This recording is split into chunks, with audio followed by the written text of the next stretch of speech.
பெரிய அளவில் opening song இருக்கணும் சார்.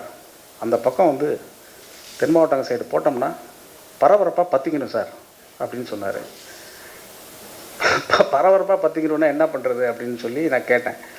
அவர் சில விஷயங்கள்லாம் சொன்னார், சில பெயர்கள் சொன்னார், சில தலைவர்களுடைய பெயர்கள் எல்லாம் சொல்லி இந்த பெயர்கள் எல்லாம் அதுக்குள்ளே இருக்கணும் அப்படின்னு சொல்லி சொன்னார். சொன்ன உடனே நான் வரிசையாக அந்த பெயர்கள்லாம் படிச்சுட்டு சொன்னேன், நீங்கள் சொல்கிற பேரில் இந்த வீரபாண்டிய கட்டபொம்மன் இல்லையே, அவர் நாக்கியர்னு சொல்கிறாங்களே அப்படின்னேன். ஓ, அவர் நம்மாள் இல்லைங்களா சார், அப்படித்தானே சொன்னாங்க நம்மாளுங்க அப்படின்னாரு. அந்த அந்த வார்த்தை எனக்கு பெரிய அதிர்ச்சியாக இருந்தது.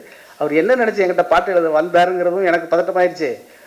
அவர் வீரபாண்டிய கட்டபொம்மனே என்ன சமூகம்னு தெரியாமல் தான் அந்த சமூகத்துக்கு ஆதரவாக படம் எடுத்து கொண்டிருக்கிறாங்கிறது அவர்களுக்கு தெரிஞ்சு அவங்களுக்கு எவ்வளோ அதிர்ச்சியாக இருக்கும்னு தெரிஞ்சு, தம்பி இதெல்லாம் இவ்வளோ பிரச்சனைகள் இருக்குப்பா, நீ இதெல்லாம் புரிஞ்சிக்காம அப்போ விட்டுருங்க சார், கட்டபொம்மன்லாம் தேவையில்லை நமக்கு, அதை விட்டுருங்க, நமக்கு எதுக்கு கட்டபொம்மன், கட்டபொம்மனையே கழட்டிட்டார்.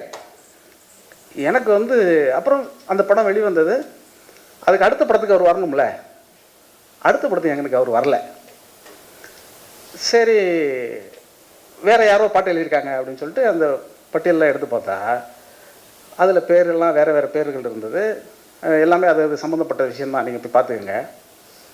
அந்த படத்தில் அதுக்கப்புறம் நான் அவருக்கு ஃபோன் பண்ணி, தம்பி போன தடவை வீரபாண்டிய கட்டபொம்மன் வந்து நம்ம சமூகம் இல்லைனாலும் கோச்சிக்கிட்டு இந்த படத்தில் நீங்கள் பாட்டு கொடுக்கல போல இருக்கு, ஆனாலும் பரவாயில்ல, இந்த படத்தில் மதுரை வீரன்னு நீங்கள் ஒரு பாட்டு எழுதுறீங்க, மதுரை வீரனும் நம்ம சமூகம் இல்லை சார், அப்படியாண்ணே, அதையும் இந்த பையில சொல்லலைங்க அப்படின்னு சொல்லி அவர் 2வது படம் எடுத்து 3வது படத்துக்கு போயிட்டார்.